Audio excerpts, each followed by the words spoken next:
Hello students, welcome back to my channel. Vishal Gupta आपका teacher. कैसे हो आप सब स्टूडेंट्स? इस वीडियो में मैं आपको सीए फाउंडेशन कोर्स का जो ICAI का new scheme of education and training है उसका पेपर नंबर 4 बिजनेस इकोनॉमिक्स के सिलेबस को डिस्कस करने जा रहा हूं, जो कि एप्लीकेबल है फॉर मई 2025 एग्ज़ाम से।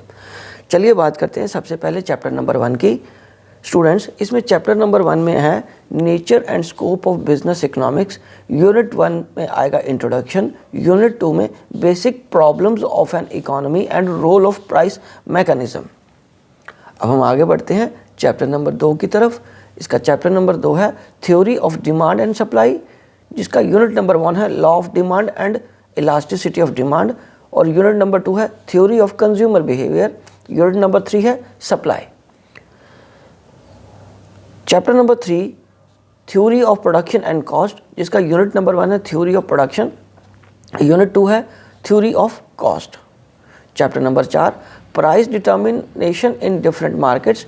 इसमें स्टूडेंट्स पहला यूनिट है meaning and types of markets, दूसरा यूनिट है डिटर्मिनेशन ऑफ प्राइसेस, यूनिट 3 है price output determination under different market forms.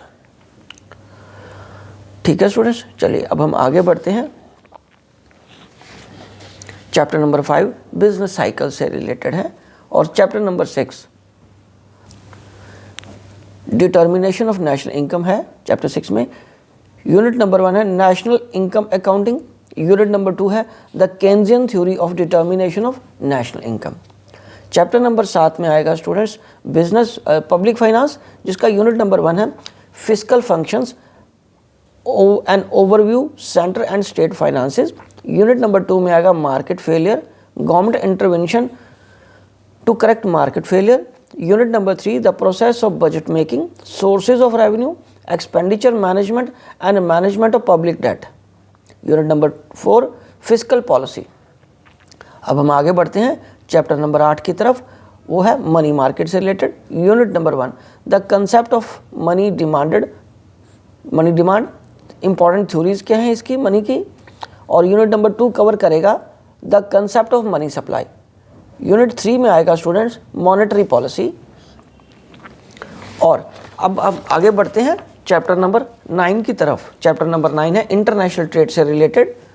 Number 1 unit में theories of international trade, number 2 unit आएगा the instruments of trade policy, unit number 3 में आएगा trade negotiation, unit number 4 में आएगा exchange rates and economic effects, and unit 5 में आएगा international capital movements. Chapter 10 आएगा Indian economy. ठीक है स्टूडेंट्स, तो ये सारा सिलेबस था नए पैटर्न के हिसाब से। आपको इसी को फॉलो करना है। आप मेरे चैनल पे रेगुलर वीडियोस देखते रहना। मैं आपको पूरा कंप्लीट कोर्स करवाऊंगा चारों सब्जेक्ट्स का। इससे पहले जो पेपर 1, 2, 3 के सिलेबस भी मैं अपलोड कर चुका हूँ। So wishing you good luck.